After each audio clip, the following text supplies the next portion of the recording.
Welcome back, guys. It's Zach here, bringing you guys another fantasy football video.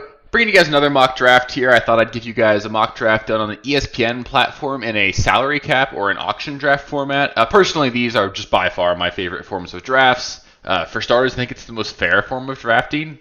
You actually have access to every single player on the board, as to where, in a standard snake draft, if you're drafting 10th overall, you're probably not leaving that draft with Jamar Chase. So, it's just great. It gives everybody a fair playing field here. This is my first auction draft on the channel this season. I'll be sure to do one of these at least every single week along with one snake draft. I'll mix it up, do different formats, different platforms and all that, try and help you guys really understand how I approach auction drafts. I find that I've been doing them for several years now. They're something that I find myself, I like to think, being pretty good at now. So I think there's a lot we can learn from. You guys, I'll just sort of play through my thought process across the board here. Generally looking for value where we can have it, and then also looking to make sure that we're at least active across the board, making sure that we're not falling asleep. Want to make sure we're not missing any of the great values here. So this one should be a lot of fun. Again, this format here, it's going to be a 12-team PPR salary cap draft. Pretty standard rosters here. We've got 2 running backs, 2 wide receivers, a flex, 7 bench spots, and yeah, should be a lot of fun. The draft's about to start here. Let's see. So I just muted that just in time. Good job. Normally takes me about a month into the off season just to remember to do that before the video starts. So there we go. Here we got Justin Jefferson being the first player nominated. Typically, early on, I think generally you'll see that a lot of these guys end up going for a little bit over their pre-draft value. Pre-draft value is by no means everything, but typically I don't want to just start my draft off by overpaying for a player. I find that really limits you and makes it difficult to find value later on in the draft. So as great as Justin Jefferson is, that's not something that I was going to be looking at. Just thinking about roster construction, it's also something we definitely want to do going into an auction draft, because you have, like I mentioned, every single option available to you. Typically in a format like this, full PPR, that's obviously going to lean ourselves towards the wide receiver position, but we do only have 2 starting wide receiver spots and a flex spot, so that gives us the opportunity to at least more heavily consider a running back. 12 teams, that makes me a little bit less ambitious about targeting guys like quarterback and tight end. Doesn't mean they're not important, but typically in smaller leagues, you want to prioritize the quarterback and the running and the tight end positions a little bit more, because you have more depth at the other positions. You can backfill there, and having a superstar at those positions is going to be a way to at least consider giving yourself a leg up. That being said, we're just going to sort of look to take the first value that presents itself here. One of the things that I like to do early on is just sort of browse through. You're going to want to do this ahead of your draft as well, and I'll highlight this throughout the course of the offseason, but we really want to make sure that we're looking through at each position, seeing which players stand out to us as potential values.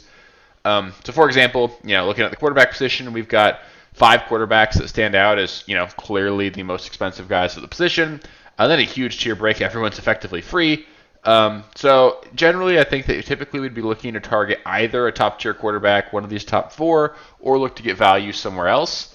I just mentioned in a larger league, I'm a little bit more hesitant to target one of these top tier guys just because they matter just a little bit less in a bigger, larger leagues than they do in smaller ones. So just keeping that in mind. Again, we want to make sure that we're active here, making sure we're keeping everything available to us, so we can certainly keep an eye on it. Don't need to overpay for any player, and we have yet to see a player go for below that pre-draft value, though. So, making sure we're not missing anything, but nobody's presenting themselves as a clear value here. If we look at the running back position, there are going to be a couple things that jump out to me pretty immediately here. Derrick Henry seems like a pretty screaming value to me. I know it's full PPR, so that sort of makes sense, but this guy's going to be an RB1 for us, and he's only $44. If you compare that to a lot of other things like Bijan, Gibbs, Saquon, those guys are clearly better, but are they really $24 better? I'm not sure. So we're seeing Jamar Chase go for a value. Got to get involved there. Just don't want anybody else to get it as well. Sometimes you're playing a little bit of defense, but as a general rule of thumb, never play defense with a draft pick that you're not going to be happy with if you end up getting them. So, never click bid if you're not going to be happy getting them, but if you're okay taking on the player at the value there, just like Jamar Chase, certainly didn't intend to enter this draft believing with Jamar Chase, but getting him there is certainly not a bad thing. Gives us a locked and loaded, honestly, the wide receiver 1, and we got him at a bargain there. He's the cheapest player off the board so far. So clearly got a great value there. For me, now I'm just going to be looking to nominate some players that I'm not necessarily targeting. Christian McCaffrey, not exactly a target of mine right now. He'd have to go for really cheap for me to be interested. Fantastic player, obviously. It's just there's so much injury risk that I just don't find myself really taking him on this year. I think that the more likely outcome in this scenario here is that he ends up just being a disappointment again. I just have a hard time seeing him stay healthy all year. So not targeting CMC here. While this bidding goes on, let's take a look at the other positions here. So at tight end, again, we see a clear top three. George Kittle looks to be a value to me. Again, I think there's a case to be made that if you wanted to say that he was a tier 1 tight end, you certainly could if you were going to do tier lists, which I think is obviously really important, and I'll certainly do those for each of these positions as well. Clearly, Bowers and McBride are tier 1, and then if Kittle's not tier 1, he's tier 2, and he's the only tight end in tier 2 before you get into the other ones. So he's definitely a cut above at least everybody below him. So George Kittle looks like value a little bit there. Looking at the running back position, a couple guys stand out to me. Chase Brown is a screaming value here at $26. I just think about generally, like look at standard ADPs. You're looking at Chase Brown as typically a guy that's going like the beginning of the third, end of the second round.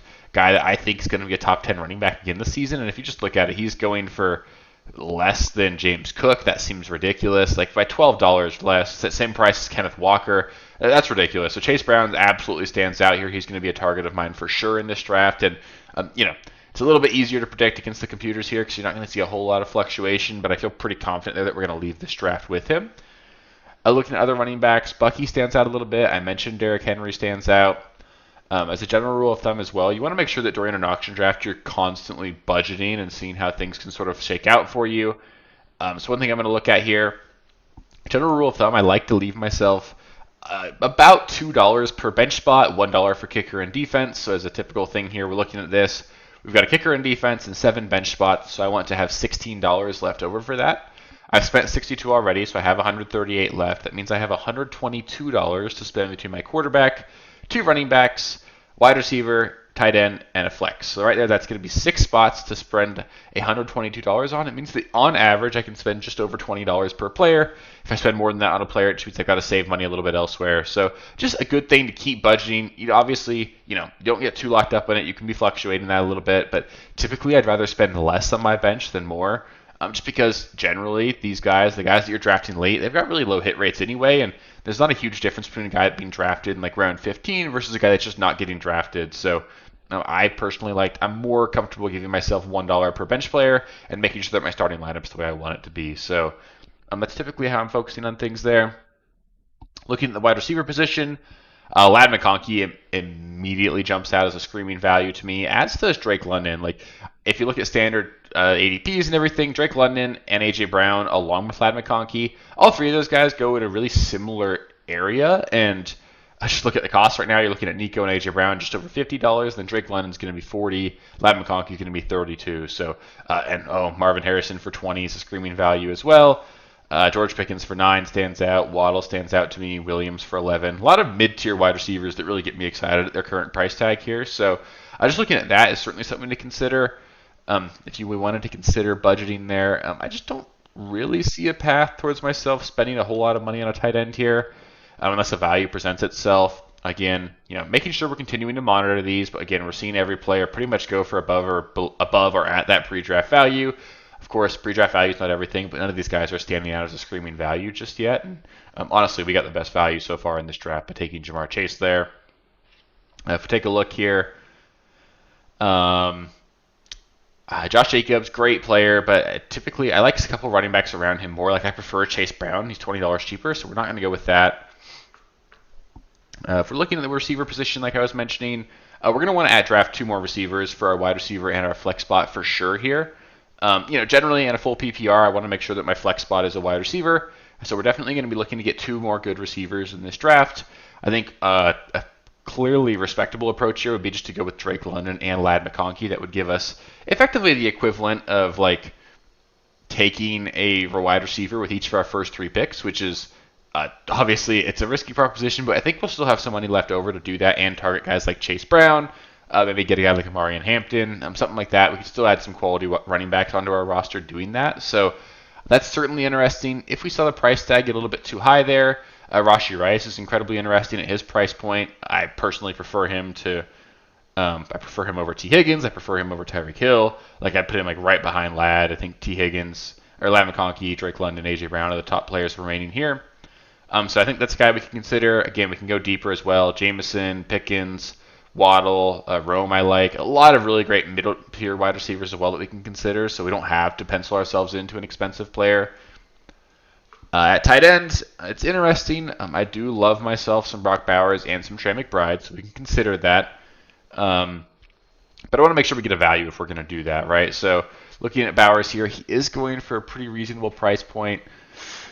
Oh, it's really tempting. Yeah, I want to take the value there. It's not something that I was necessarily planning to do, and we're going to have to certainly adjust. But like I mentioned earlier, we're sort of looking at spending roughly $20 per each of our starting roster spot. I understand that we just spent $39 on Brock Bowers there, but the benefit is at the tight end position, we're done. We don't need to draft another one. And then at quarterback, we're probably going to be spending near nothing by going with someone like Kyler or Bo Nix, somewhere in that tier. Baker, great options as well. Just looking at running back, I want to lock in my running back one here. It's going to be important to me that we do this now because before I pursue other receivers, getting everybody onto my roster and really sort of pricing myself out of other players, I want to make sure that I get at least one solid running back on the roster. So Chase Brown sort of jumped out immediately as the best value here on this platform, as does Joe Mixon. Honestly, going Chase Brown and Joe Mixon would feel really good. I'm more than comfortable paying over $30 for Chase Brown. He's a fantastic asset. I'd prefer him to Kyron this season. I think he and Bucky are right around even. So I think getting him for like $30, $35 is a great value, and we're getting him for $29. So we feel really great about that. Feel really good about the team here so far. Definitely, again, like always, we want to make sure that we're continuing to monitor our budget, looking at how much draft capital or money we have left to spend here. So we've got $70. Again, we've got 7 bench spots, kicker and defense. So typically that means I've got $54 left to spend on 4 positions. We've got a running back, a receiver, a flex, and a quarterback. $54 to spend on, so that puts us at like $13 to $14 a pop there. So definitely something to consider. Again, the good news is our quarterback's going to end up being really cheap. We're probably going to spend roughly $5 on him. Like I'll probably be targeting someone like Bo Nix, like a Baker, like a Kyler. Those kind of are the 3 guys that I'm targeting the most. I like Dak Prescott a lot.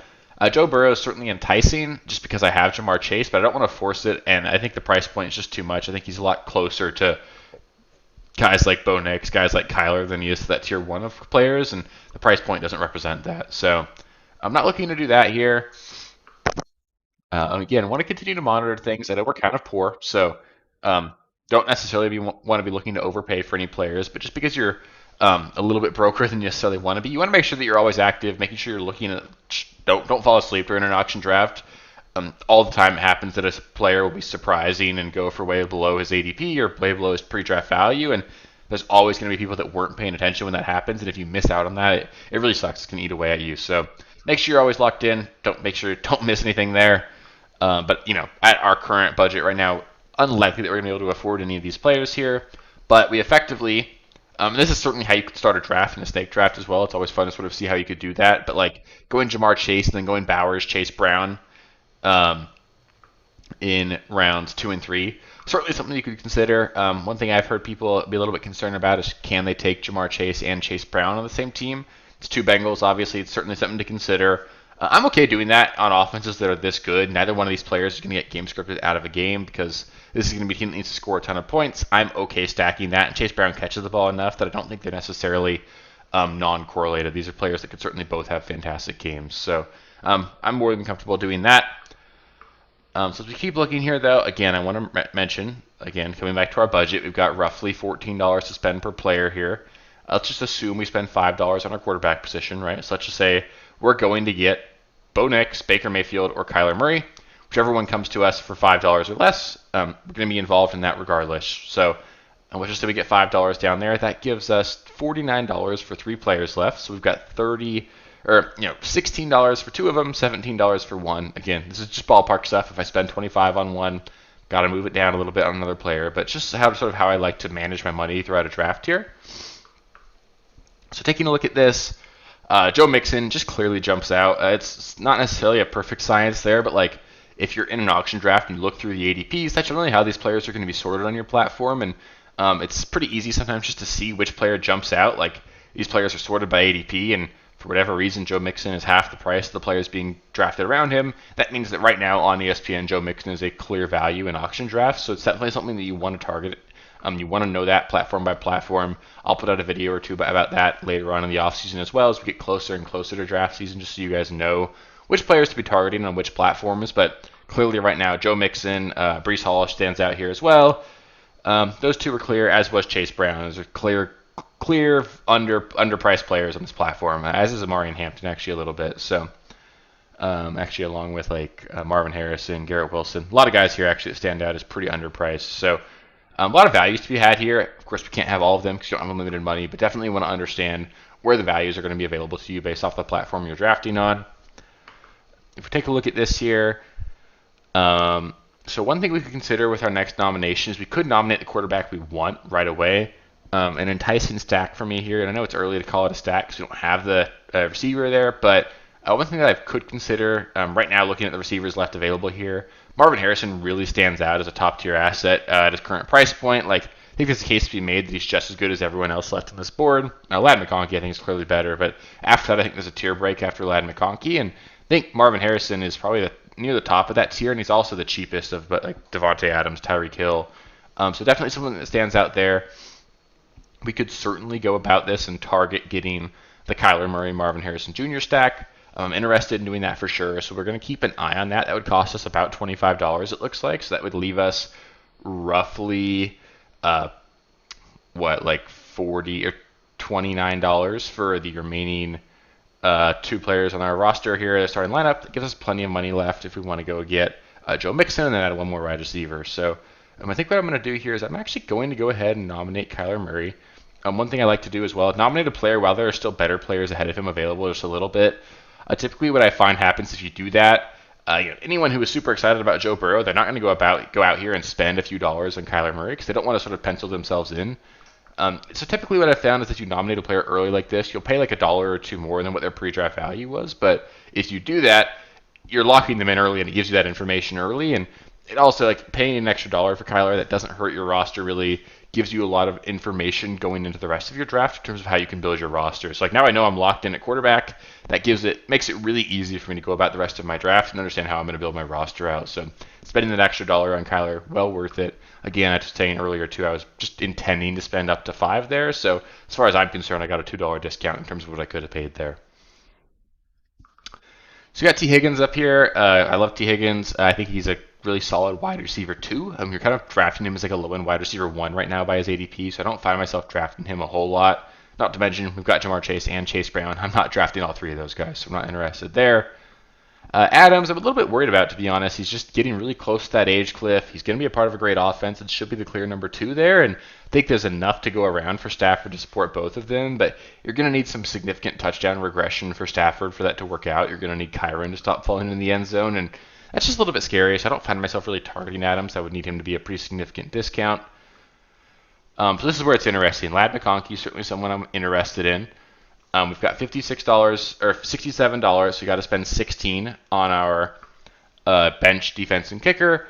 That means right now that we've got $51 to spend between 3 spots. It's not a lot to go around. If I were to spend $35 here, that gives me $16 for the rest of my starting lineup. I don't love that because I don't want my flex to be just a replacement level player. So I don't want to overpay too much there, but I think getting Joe Mixon and then probably targeting someone like Marvin Harrison is definitely what we're looking at here. If we can go about doing that, I'll feel really good about the roster if we can end up with that roster start. So that's what we're looking at. Rashee Rice, certainly a consideration as well. A little bit more expensive than Marv. Not necessarily too much better as well. So I'm not going to force that by any means, but had he gone for a bit of a value, and especially if Marv were off the board, I certainly would have considered that. JSN actually stands out as a decent value here as well, only going for $27. I think at that price point for a guy who's typically being drafted like the end of round 2 or early round 3, I think that's a pretty good value. It's certainly something you could go about. I am worried about the situation there in Seattle, so I don't want to completely get excited about that. But on ESPN, it feels like that's a decent price point. I could certainly get behind that one.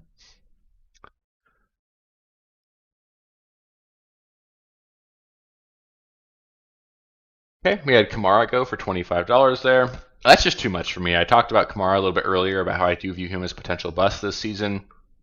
Just too many red flags surrounding the offense, the age, the no touchdown upside really there. I just don't love it at all. And he really wasn't all that good over the back half of last season either. So I'm not excited about Kamara's ADP right now. I don't find myself drafting him really at all. And the same can be said for Kenneth Walker. Just too many question marks. I'm not excited about that. But Joe Mixon, if nominated, which I think he will be here. God, they're really waiting on that. But regardless, Joe Mixon's the main target that we're looking at right now. Certainly want to get him on the roster. I'll feel really good about Chase Brown and Joe Mixon as my starting 1 and 2 running backs there. And being able to build out around that means I can kind of punt the running back position for a while.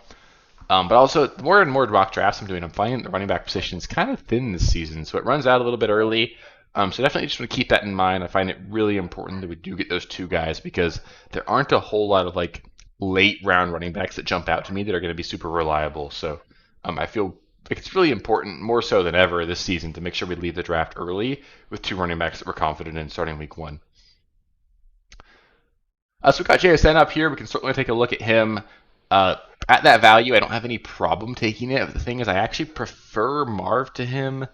I know that might sound crazy, and as I say it, it feels a little bit crazy, but he's going to be a little bit cheaper anyway here. I just prefer the value there for sure. And again, because I have Kyler, getting that stack makes me a lot more excited than going with a guy like JSN that has so many question marks around him right now. Terry's interesting. I honestly can't get behind the ADP for Terry. I think he's a great player, but he's holding out right now, so he's going to be missing training camp. That's not fantastic by any means. And if you just look at last season, the dude finished with 13 receiving touchdowns. I think he's a great player, and that's obviously within the range of outcomes, but we can never project a player to do that. So that is not really something that I would expect to happen at all this season. I expect him to come down closer to like 6, 7, or 8.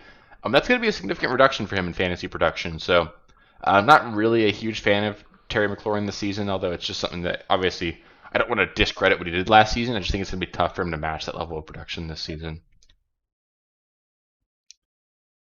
So next, George Kittle's up here. I kind of wish I waited because if I could have gotten George Kittle for $21, I think that's a better value than Brock Bowers for $39. With that being said, Brock Bowers is a stud. I'm going to feel really good about that. So this is interesting. I really do like Chuba quite a bit. Immediately shot past that pre-draft value. I think he and Joe Mixon are really similar level of players, so I would have considered getting him if the value presented itself, but at that price point, with Joe Mixon still on the board, I don't want to do that. I think I'm going to get a better value going with Mixon here. We're going to nominate Mixon here. We're going to get him up here. We're going to select Joe Mixon. Let's nominate him right now. And I'll be more than comfortable, honestly, going up to 20 on him. I think he's a really fantastic player. If we look at the running backs left on the board, it's a pretty clear teardrop for me after Joe Mixon. Like, Breece Hall's got a shot.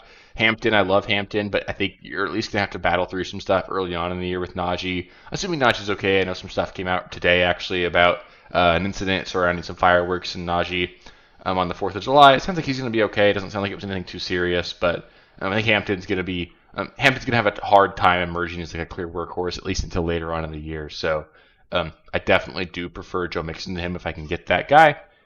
And now I feel really good about starting number 1 and number 2 running backs right now. Rock solid. We've obviously got an anchor at wide receiver with Jamar Chase. Tight ends locked in with Brock Bowers and Kyler Murray. I feel really good about a quarterback right now. So I feel really good about that. We definitely, in my mind, want to focus on the wide receiver position here. If a value were to present itself at the running back position, we could fill our flex with that running back spot. But again, in a full PPR, you're typically looking to fill your flex spot with a wide receiver. So that's just sort of where we're leaning there if we can. We'll just sort of sort by flex here because we're not going to take a quarterback at all anymore. Like, we're not leaving the draft with 2 quarterbacks. If I take Kyler, there's 20 good quarterbacks this season. If I have to stream it, if Kyler gets hurt or something, that's going to be okay. So if we're looking at this here, Marvin Harrison immediately stands out as the next guy that we want to add. DJ Moore, great value here for $20, honestly, as well. But I just prefer to get Rome for less than half of that. I think there's at least a fair chance that Rome outproduces him this year, and I'd rather shoot for that upside just because I think he maybe does have more ceiling than DJ Moore, which I know is crazy. We know DJ Moore is a fantastic receiver, but Rome, I think, still has that upside that we haven't just seen yet. So I'm not really drafting a lot of DJ Moore, although I have no problem with it. I think he's perfectly fairly priced. So both Garrett Wilson and Marvin Harrison actually stand out to me here. Are really similar values to me, honestly. The price point seems really fair for both those guys. I think they're really different molds of players. Garrett Wilson's probably going to have to PPR his way to being relevant. So in a full PPR format, I like Garrett Wilson. I feel pretty good about him finishing the year with more receptions than Marvin Harrison. But I think if I'm looking for one of these guys to have a spike touchdown season, a guy that can maybe go out there and catch 12 receiving touchdowns this season, that feels like it's going to be Marvin Harrison. I don't see a world where Garrett Wilson finishes with even like more than 5, just because Justin Fields does not give you that kind of upside. So certainly prefer that. Another thing we could consider here, I like a lot of these other mid-tier wide receivers. So like Waddle, Pickens, Rome, Jameson Williams. I like McMillan a lot. I like Olave a lot for $6. That's insane. Myers, honestly, for $5 is a fantastic value. I wouldn't be scared of drafting him, even though I have Brock Bowers, Jaden Reed for $1. That's just silly. Higgins. A lot of really quality values later on in the draft that we can certainly target as well. But all of that being said, we have, like I mentioned, there's a lot of these guys, like, again, Jaden Reed for $1 is insane. Mooney, Higgins for $1. A lot of really good $1 assets here. If we look at the running back position, like Spears for $1 is insane. Brian Robinson Jr. for $2. Like, can't go wrong there. That's a starting running back for a really good team. A lot of really solid options here that we certainly can consider for cheap. So I want to spend all of my money on my starting lineup, and then we'll just figure it out. It's something you certainly want to consider with your league as well. Like, lots of times people enter the draft, don't spend enough money early on, and they have a ton left over at the end. So you see these guys that are supposed to go for $2 or $3 end up going for like 10 or 15 because people just have the cash to blow. So you want to feel your draft out, make sure that doesn't happen to you. Don't bet on getting these guys for super cheap when maybe your whole league has a ton of cash left. So keep an eye on that. I'm looking through here. Most of these teams here don't have a whole lot of money left to blow, honestly. So like we've got Team 5 with $87 left, Team 7 with $92, but really that's about it. Not a whole lot of things to be scary about there. If you look at budgets, like max offers right there, really Team 5 and Team 7, really the only two. I guess Team 4 a little bit, but nobody really has excess cash, and we're still pretty early on in the draft. So I don't think you really need to worry about that happening in this draft, but just keep an eye on that during yours as well. While I was talking about that, we got Marvin Harrison. That's great. So now we're looking at, we've got $32 left to fill out our flex, defense, kicker, and then 7 bench spots. So really, like I mentioned earlier, I want to leave $2 per bench spot. That gives you a lot more flexibility with your bench. You're going to get way better players for $2 than you will for 1 in general. It also means that you get to nominate player, or you get to bid on players that you didn't nominate, which is definitely an advantage. Defense and kicker should always be $1. But that means we got $16 to spend on our flex. So what I want to do here is I want to identify the best player on the board to fill our flex here. For me, that's probably Garrett Wilson would be great if we can get him for 16. I don't think we're going to be able to. So for me, after that, George Pickens, honestly, George Pickens and Jalen Waddle stand out as the next best players available, as do Jameson Williams. So for me, I'm going to make sure I get one of those guys. If I don't get Garrett Wilson here for 16, I won't get Garrett Wilson for 16, just because he's supposed to go for more than that. But it was worth a shot there. So now we're looking at this. So we're going to fill our flex probably with a bit of a cheaper asset. I'm not a huge fan of Xavier Worthy. So what's going to happen here is we're going to spend probably $10 to $15 on our flex here. We're going to have a little bit of excess cash. We want to just keep an eye on that. For me, George Pickens is a guy that's getting me really excited right now. I just think there's a really clear path towards him finishing the year with like 1,200 receiving yards, and he's got a shot at 10 receiving touchdowns. Having that kind of weekly upside in what should be a really good offense and having that on your bench or as your flex asset, it's going to be just a really great option in your fantasy drafts and your fantasy rosters this year. So I really want a lot of George Pickens. I feel really good about him. Getting him into my flex, I feel really great about that. And just looking at that wide receiver room of Jamar Chase, Marvin Harrison, and George Pickens, I'm going to feel really confident in that every single week all year. And again, that's pretty cheap, $9. Like, that's fantastic value here. Now we've got $23, which means we have $21 to spend on our bench. And that means I can spend a decent chunk of change on one more player. For me, I want to target one more wide receiver. Like I said, typically I want to be able to play matchups. And I think, honestly, Jalen Waddle for 12 feels great there. This is where you need to be flexible. Like, again, you want to keep budgeting throughout the course of the entire draft. But what we just realized is we have a little bit of excess cash. This is going to be one more player that we can sort of alternate into our flex every single week. We'll obviously be playing Jamar Chase every week. And then between Marvin Harrison, George Pickens, and Jalen Waddle, I can play matchups every single week and make sure that I get the guy that I want. So we're in a really good spot now. Now we've just got to get our defense and kicker along with 6 bench spots for $11. So that means that for 3 players, I can spend $2. So we're going to have a bit of a thinner bench. We got Jalen Waddle on it. That makes us feel really good. And again, like I mentioned, looking at some of this stuff earlier, there are a lot of really great values at the wide receiver and running back position that are going for $1 or $2. So we're going to look at these guys. Probably not going to get a great value on anybody up here, but let's just take a look at the flex spots. So let's just go through. We're going to start starring some players that I think are really great values a little bit later on. Taking a look here, I think we'll start right at Brian Robinson. That's a fantastic value, as is Ricky Pearsall. I feel really good about both of those guys. Ricky Pearsall, more of an upside play. Brian Robinson gives us a weekly starter at the running back position if we need it.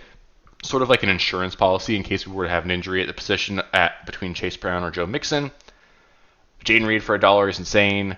Tajay Spears for $1 is insane. Darnell Mooney's for $1 is fantastic. Honestly, Rachaad White's really underpriced right now as well. He's a guy that was actually involved last season. Like, I love these handcuff running backs that have a role, especially in full PPR. I love Rachaad White as like a later round pick because he's a guy you can play if you need to. Like, it's not great, but he's going to get 10 to 15 touches every week if you need him, and he's going to catch the ball. He's been great before, and we know that if something were to happen to Bucky, we saw Bucky get banged up a little bit last season. We know that Rachaad White's just going to be a volume monster, so definitely makes him a good option. Jaden Higgins is a guy that I love. Let's see. Jaden Blue, one of my favorite free running backs in drafts. I think he's got a shot to be the starting running back in Dallas. What else we got here? Tyler Warren. Even though I already have Brock Bowers, I have no problem drafting Tyler Warren and just putting him on my bench to see what happens. I think there's a shot that he's a monster this year. I love Trey Harris. Josh Downs for $1 is insane. That's a weekly starter. We're really running out of running backs, though, so let's take a look at the running back position again here. So if we want to spend $2, Cam Scatabo and Tyrone Tracy are interesting as well. Bashal Tootin, interesting as well. Charbonnet, pure handcuff, but certainly worth looking at as well. I think the high level here is that we want to make sure probably that we're prioritizing spending that extra couple dollars we have left on the running back position because we don't have any depth at that position right now. So if you're looking at your roster, you always want to see, one, where can things go right? You want to make sure that there's a situation where things break right, and that's how you win your league. So if I'm looking at this roster, the path towards this roster being a league-winning team is Kyler Murray and Marvin Harrison click. Those two are fantastic, and then George Pickens fits in well in Dallas. If those two things happen, really confident in Chase Brown and Jamar Chase. Joe Mixon's going to be a volume running back too, and then that unlocks a ton of upside for the rest of the roster. So that's our path towards like winning the league with this roster. And then if we look at what the downside is, because you want to make sure that you're sort of preparing yourself for worst case scenarios as well. Not every team makes the playoffs. So you want to make sure that you at least have yourself in a spot where you're going to be able to navigate things regardless of what happens. And if you look at this right now, looking at the roster right now, if we did lose Chase Brown or Joe Mixon to an injury, could we deal with that? And obviously, it's early. We don't have the rest of our bench. But right now, we'd be not in a very good spot. So it's really important, I think, that, more so than anything else, we want to make sure that we can go out there and get ourselves one more running back that we can at least start in a pinch if we need to. It doesn't need to be a super expensive player, but you just can't leave your draft with only 2 running backs that you feel comfortable starting in any given week. Even if you go 0 RB, you want to get at least say you did a 0 RB approach. I still think you should draft a ton of these guys. Like, I would say you need to draft Ramondre Stevenson, Brian Robinson, Tajay Spears, Rachaad White. Like, just draft all of those guys and give yourselves at least some weekly starting ability. And that'll at least allow you to make sure that you're in a good spot regardless of what happens. So just keep that in mind. You want to make sure that you're playing for upside along with making sure that if the bottom falls out, you can still navigate your way to the playoffs and get scrappy and find yourself a successful season regardless. Sorry, just trying to fill words here while we wait because we're poor, so we can't afford a whole lot here. That's what happens with an auction drafts as well. I know a lot of people get frustrated with that, so that'd be some advice I'd give people as well. Like, don't put yourself in a spot where you're going to be frustrated because you don't have money to spend. Like, don't get bored and just bid on a player because you need to. Make sure that, and also, another note, sort of interrupting myself, but Brian Robinson, pre-draft value is $2 here. I'm willing to pay $3, so I'm okay doing that. But if you're in a situation where you only have the $2 to spend, just a pro tip, nominate him and start the bid at $2 so that someone has to overpay if they want him. It just gives you a bit of a better shot at getting him for $2. For me, it was more important to me that I got him, and I wanted to make sure that I was willing to pay that extra dollar. So I did that there. Now we are really poor. We've got a max bid of $2. So we're certainly going to be just waiting things out here, but that gives us a solid RB3 on the roster. If something were to happen to Chase Brown or Joe Mixon, I feel like we can withstand that even if they miss extended time. So that gave us a lot of upside there. I can't believe I didn't queue Jordan Mason. Like Ray Davis, a lot of really good handcuffs. Marshawn Lloyd's interesting.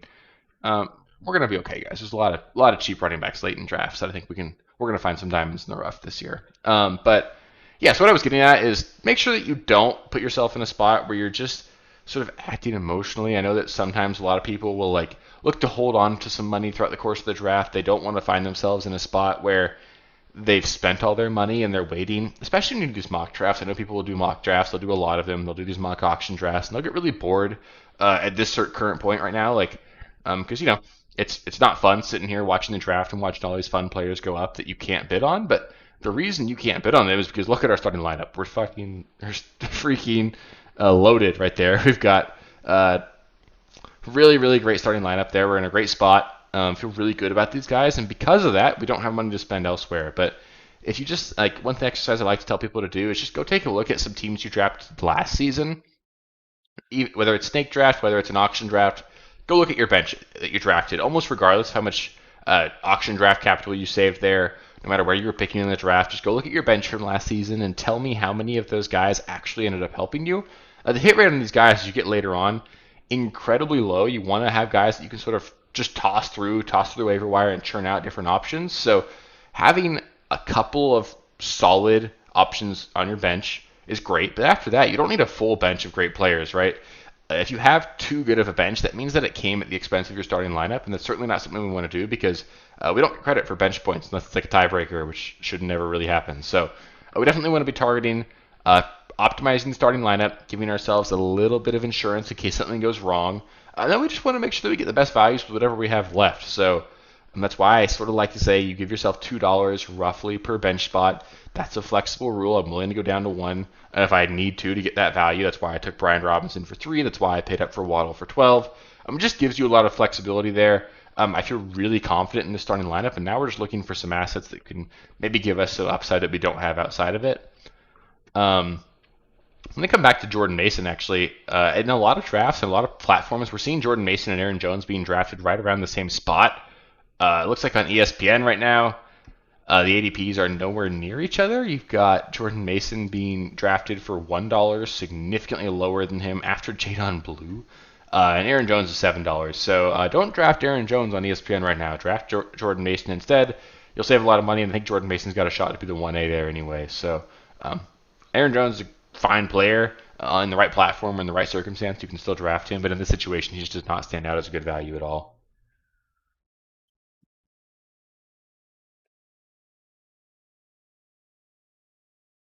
You guys know I love Chris Olave. For $6, he's a fantastic value. I wish I had the draft capital to spend on him right now, but just don't.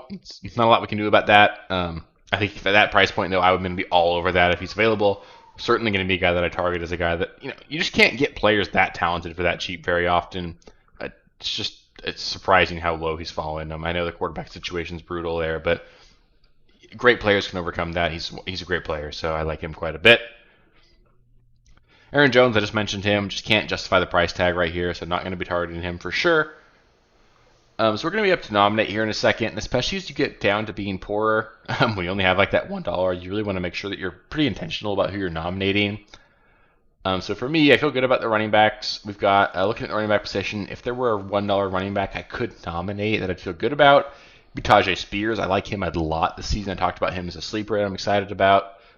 I personally, just watching the Titans play last season, this is nothing against Tony Pollard. I think Tony Pollard's a great player, continues to be effective, and he's just really talented, so I don't want to take it away from him, but Tajay Spears is the far more explosive running back in this offense. He's way more efficient on a per-touch basis.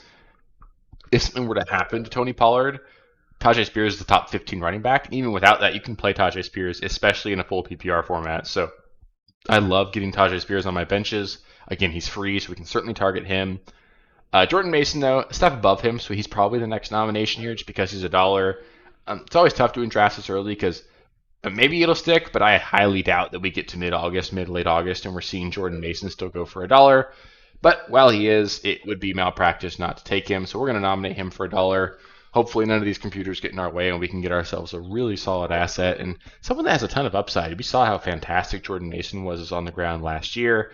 I think he should be able to continue that and another fantastic offense here in Minnesota. And then if something were to happen to Aaron Jones, Lord knows what the upside is here. Like being a workhorse running back in one of the top offenses in the NFL, that gives you a ton of fantasy value. We saw guys like Dalvin Cook, Alexander Madison, Ty Chandler was relevant for a hot minute. You've got Aaron Jones, who was great last season. Like, if you're the starting running back in Minnesota, you're pretty good for fantasy. So, love Jordan Mason, great value, and at that price point, like you really can't go wrong, obviously.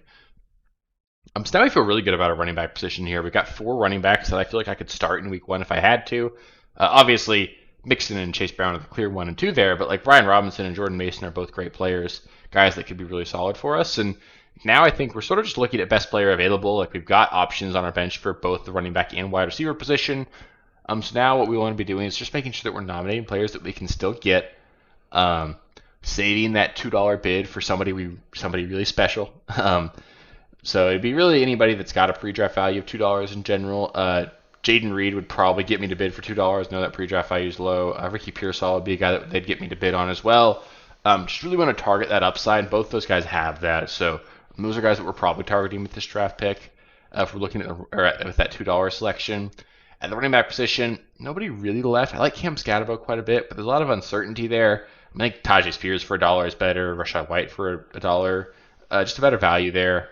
Don't really want to get into drafting pure handcuffs until I can avoid it. And there are players that aren't pure handcuffs still on the board here, like Rashad White, like Tajay Spears. Like those guys have roles as to where Zach Charbonnet does not until Kenneth Walker goes down. Which, to be fair, Kenneth Walker probably will get hurt at some point. It happens like 3 or 4 times a year, it seems like. But you can just never predict those things. So makes guys like Tajay Spears and Rashad White a little bit more valuable just because you can play them in a pinch, assuming health for across the whole roster there.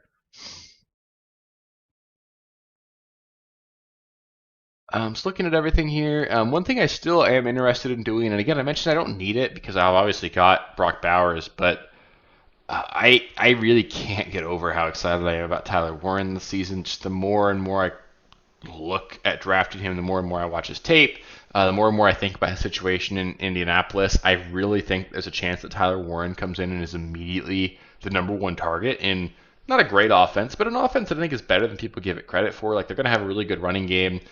You really can't have worse quarterback play than you had last season. That's still a team that managed to go 8-9. Like I like the coaching staff there. I think they're really they're well run from the top down. And I think that Tyler Warren could immediately come in and just be a fantastic asset. And I think this is, like, if there's going to be a rookie tight end that comes in and is like Brock Bowers again, it's Tyler Warren for me. And that means that I'm more than okay drafting him regardless of who my other tight end is because honestly, it's even better if he's not my tight end 1 because then I don't have to start him in week 1. But if he breaks out, like let's say you drafted Trey McBride last year and then also took Brock Bowers late in the draft, like it wasn't a bad draft pick by any means. Like you certainly were able to trade either one of those guys and get a haul at some point. And having that potential on your roster is certainly something that I'm excited about. And I'm not going to prioritize it because I don't need it, but I really do think Tyler Warren's in line to be a monster. And I think he's severely underdrafted right now. So I'm targeting him in almost every draft I'm in. Got a ton of exposure to him in best ball. Probably going to have him on a lot of my redraft rosters. And the price tag is so low that even if he sucks, like who cares? You're fine. But if he comes out and is actually what he was drafted to be, which is a tight end worthy of being drafted in the top 15 picks in the NFL, he's going to be an absolute rock star for us in fantasy because there's really not a whole lot of target competition. Like Pittman and Downs, they're solid players. Alec Pierce, Adonai Mitchell, they're decent deep threats and stuff, but nobody there is going to command a target share like Tyler Warren can. And the good news is Tyler Warren's going to operate close enough to the line of scrimmage in the middle of the field. He'll be a guy that is a little bit less dependent on quarterback play. As for guys like Michael Pittman, Alec Pierce, Adonai Mitchell, even Josh Downs to some extent, the guys that are operating further downfield, those guys are a little bit more dependent to accuracy and stuff from the quarterback. Tyler Warren, I think, he's able to do a lot with the ball after the catch. Might be their best player after the catch already. Maybe not fair. Adonai Mitchell and probably Jonathan Taylor, just because he's probably the best player on their team. But like, I love the upside there. I'm definitely targeting him for sure. So we're getting closer to being able to nominate. It's tempting just to nominate Tyler Warren, but it's a little early. I think what I'm going to do here, because I can't stop talking about him, and I'm for whatever reason probably too excited about Tajay Spears. I'm drafting Tajay Spears here. He's a guy that I think is going to be a fantastic asset all year. We saw him kind of break out a little bit last season, and I think there's a chance he's just better than Tony Pollard and could take on that role. The coaching staff sort of came out and said they really want to make this a timeshare. To be fair, they said the same thing last year between Tony Pollard and Tajay Spears, but Spears got banged up a little bit, got a concussion. He hadn't really proven himself the way I feel like he has now, and Tony Pollard's a year older. We saw Tony Pollard also sort of break down over the back half of the year as well, so I think they have more incentive to do that this season than they did last year, and with all that being said, I think Tajay Spears is in line to be potentially really relevant this season, so I promise I'll shut up about him now, but I really like Dodger Spears this season. Ramondre is interesting. I think he's going to be surprisingly useful. This is a Patriots offense that I think is going to be significantly improved. The offensive line really can't get worse, and they spent a high first round pick, the fourth overall pick, I believe, on Will Campbell, fantastic offensive lineman. Brought in a few pieces. They did add Travion Henderson, so they certainly kind of replaced Ramondre Stevenson with that draft selection. But Ramondre Stevenson is still there. He's the bigger bodied back. I think he's the guy that's still going to get the goal line work. Not a bad pass catcher either. Like a lot of people are acting like Ramondre Stevenson is a horrible player, and last year wasn't great for him by any means. But just a year ago today, really, we were talking about him getting a massive contract extension by the Patriots. I know it was an old regime, but like there was a lot of excitement surrounding Ramondre Stevenson, and there's a reason for that. He's had some explosive seasons already, and I think there's a possibility that this ends up just being a 1A, 1B situation where Ramondre is actually the 1A. Travion, obviously, the more explosive player and the better player, and will certainly be the future of the running back position here. But Ramondre is going to be useful all year, I think, as a guy that you could certainly play in a pinch as like a low end running back too. So don't ignore Ramondre just because Travion's there. He definitely deserves to be drafted, and is a guy you're going to start on occasion if you do draft him. Just looking through things here. Again, I think we definitely want to add another receiver at some point now. Let's see, what are our options here? So at receiver, we only have Waddle on our bench right now, right? So that's certainly something that's not super exciting. We're sort of going to get thin here pretty soon, although Josh Downs is great. Higgins, Mooney, Reed, Pearsall's great. There's still plenty of options. Even Keon Coleman is like an upside shot because we don't need him. I like him. I wouldn't ever draft Keon Coleman as a guy that I need to rely on every single week, but if he's like your fifth, sixth wide receiver, I think Keon Coleman's got the upside to potentially break out this season. Nothing that I really saw last season makes me think he's going to do that, but there's the opportunities ahead of him, right? Like he could clearly be the number one target in this offense. He was drafted to be that, and apparently he had like some chipped bones last season at some point, so maybe you can sort of excuse the performance a little bit, say he was just playing through injury. Maybe a year too leap in a complicated offense, tough to get chemistry with Josh Allen. Whatever it may be, there's a chance he breaks out, and there aren't very many players with the kind of upside he has being drafted this late, so it's at least worth keeping an eye on Keon Coleman for sure. That being said, Jaden Reed I think is clearly the best player left on the board here. For whatever reason, the Packers don't want to make him a full-time player. I don't get it. I think he's their best receiver and has been for 2 years. But for whatever reason, they want to play him 50 to 60% of the time. That being said, he's incredibly efficient on those touches and on those snaps. So it makes him a little bit inconsistent. A lot of weekly variation because it's just tough to be consistent when your snap share is inconsistent. But as a flex play, as like your second wide receiver off the bench, Jaden Reed's a fantastic asset. And he's also the perfect kind of guy to have in a redraft format where maybe you've got a pretty active league that actually trades quite a bit, because we know, I promise, at some point Jaden Reed is going to have like a 150-yard and 2-touchdown game. And then you trade him right then, because he'll probably go one reception for 2 yards like 2 weeks in a row right after that. So it's tough to necessarily know what to happen with him, but because those spike weeks are there will be opportunities that present themselves to capitalize on that, whether it be via trade or just capturing those spike weeks. And Jaden Reed's the kind of guy that I like to have on my team. I get nervous when I play guys like when I'm against him, just because he's the kind of guy that can go off on you, and he could be the reason you lose, and I'd just rather that be on my roster. So I think he's a great player. Definitely don't want to need to start him every week, but there's a chance that this offense ends up being more pass heavy too. The Packers, I believe, were the third most run heavy team in the NFL all last season. That should shift away a little bit. I know Jordan Love is playing through injury. They've got Matthew Golden. Obviously, they clearly want to throw the ball more, and I think if they can just make Jaden Reed their full-time slot player, it's going to be really good for them. So Jaden Reed's the target here. Hopefully nobody's mean to us and takes him for $2. But if he's my wide receiver 5, I feel really great about that. It gives us a lot of flexibility and a lot of resilience to potential injuries that show up throughout the course of the season. So like him quite a bit there. Seems like we're going to get him, so that's great. As we shake things out here, we're going to fill out 2 more bench spots. So we want to spend our $3 on those 2 bench spots, because obviously we're not going to spend $2 on a defense or a kicker. That's silly. It's not worth spending that money on that. So I probably want to split the difference here and go 1 running back, 1 wide receiver. I don't have to. I can go either way there if there happens to be a value that presents itself twice at the same position. For me, Ricky Pearsall is a guy that I really want to target. I've been waiting to spend $2 on him because I think he's got a ton of upside, and there's a chance he comes out and is the wide receiver one in San Francisco this season. And finding that kind of upside here, really tough to find this late in the draft. So we're certainly targeting a guy like him. I love Jaden Higgins this season. I think there's a ton of upside there. Mooney, I've mentioned. Rashad White's a great value. There's a lot of players still left on the board that I feel pretty good about. So I think, honestly, I think here's what the plan is going to be here. It's going to be to spend $2 um, on Ricky Pearsall. I think that gives us a ton of upside at the wide receiver position. And then because I can't quit him, because I can't help myself, I'm going to take Tyler Warren as a second tight end once it's my turn to nominate a player. And then after that, I'll probably close things out here because you guys don't need to see me draft a kicker and a defense. That would be a waste of your time and mine. So we'll wait it out here. Once Pearsall is nominated, we're going to make sure we are the ones that bid 2 because we can't afford to bid 3, and hopefully no one will bid 2 or bid 3 on him.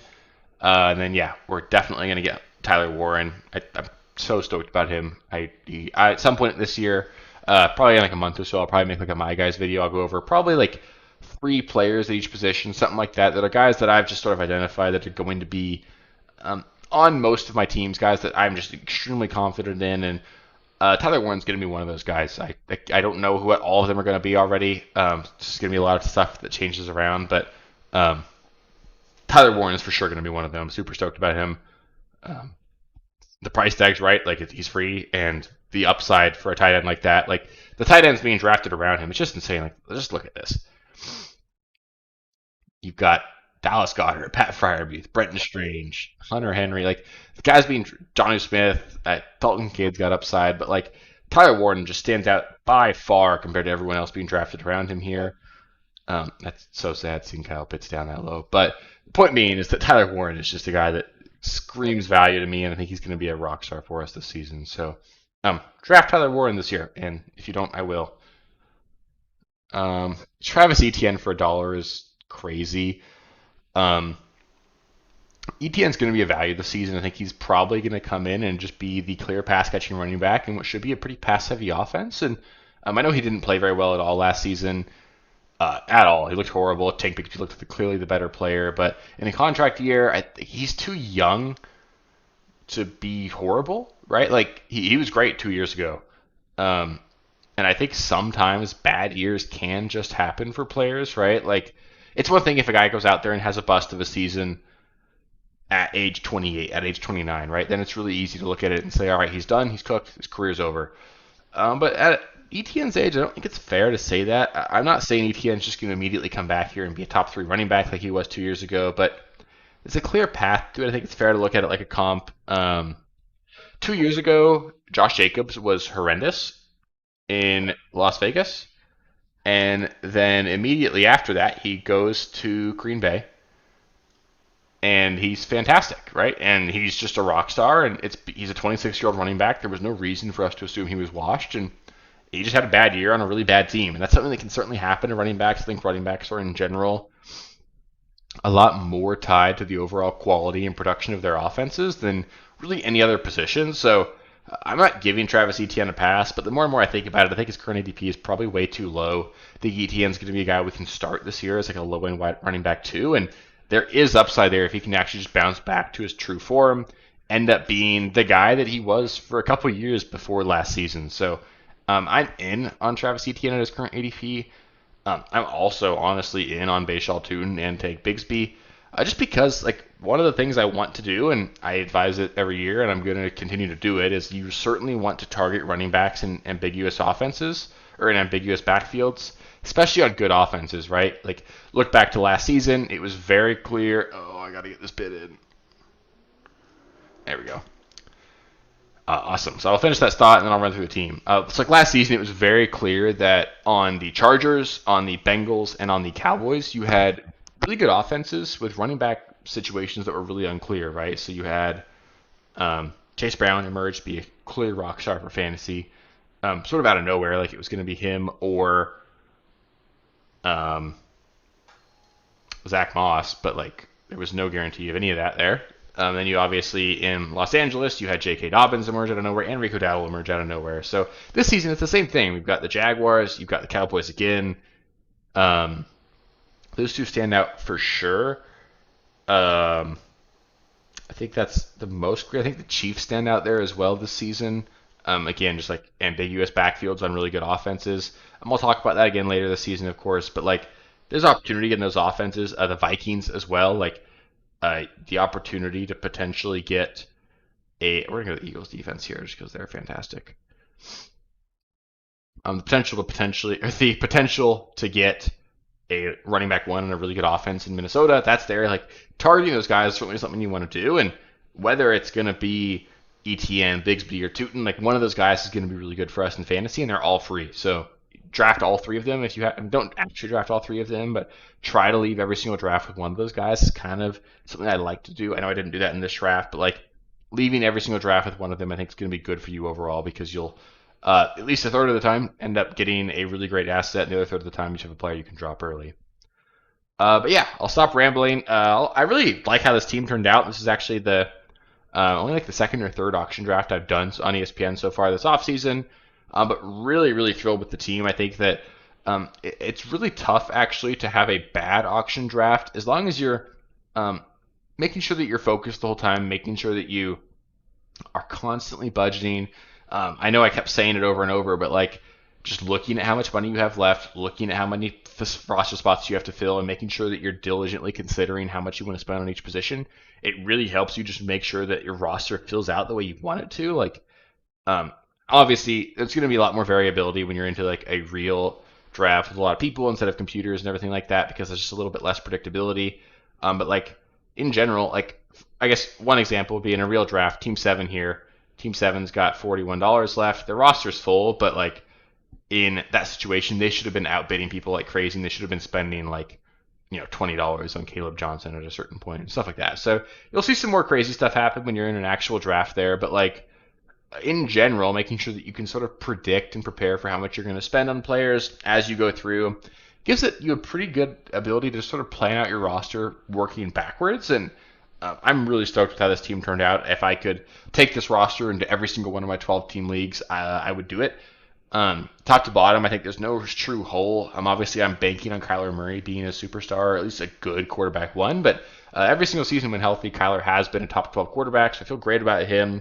At running back, we've got Chase Brown and Joe Mixon. I think it's really, I feel really confident about both those guys being at least top 15 this season. So, not the most top-end running back production, although Chase Brown does have that upside. And honestly, Joe Mixon kind of does too if he can stay healthy. And then at receiver, we've got Marvin Harrison, Jamar Chase, a superstar, and George Pickens, really solid top three. Brock Bowers at tight end. That's a really, really solid starting lineup. And then on our bench, we've got a lot of guys I like as well. We've got Brian Robinson, Jordan Mason, Tajay Spears, and I guess just those three at running back. And then at receiver, we've got Jalen Waddle, Jaden Reed, and Ricky Pearsall, three more receivers that I'm super excited about. And then at tight end on the bench, couldn't help it, snuck in Tyler Warren, a guy who I think is going to be absolutely fantastic this season and just gives us a little bit more upside. Even if he breaks right, we're just trading him, we're trading Bowers, but that gives us a lot of upside throughout the course of the year. So I really like this team. I like this team a lot more than the one I drafted on Fantasy Pros in the Snake Draft earlier this week. But overall, let me know what you think about the team. If you guys want to see more auction content and stuff like this as well, I love this stuff. I'm going to be doing this stuff just for fun anyway, so I figure if you guys just want to see me record it, talk through it, and upload it, doesn't even really take more time for me. So if you guys want to see more of that, let me know in the comments below. If you have any questions, comments, or anything, just hit it up below. I love talking to you guys there. It's a lot of fun. They're going to continue to be at least 3 videos a week, on top of probably two drafts at least every single week throughout the course of the entire off season. There will also be a lot more content than that when we get into the regular season as well. I'll be doing waiver videos, trade videos, start-sit stuff, live streams on Sunday mornings. Like lots of content coming up this year. It's going to be a lot of fun. If you don't want to miss it, just make sure you subscribe to the channel. If you do stick around all year, I think we're going to win some championships together, and we're going to have a lot of fun too. So please subscribe if you haven't already. Give the video a thumbs up as well. Just recorded an hour-long video here for you guys, so if you made it this far, give it a thumbs up. Hopefully you liked it because you did watch it for an hour. So really appreciate you guys. It's going to be a lot of fun. We're getting closer and closer to football, and I'll catch you with the next one. Peace. Thank you guys for watching. If you haven't already, please be sure to subscribe to the channel, like the video, check out these other videos here if you haven't. If you want more content, please feel free to follow me on Twitter at RealSteelFFB. I'll be more active on there as the season goes on. Thanks. Catch you later.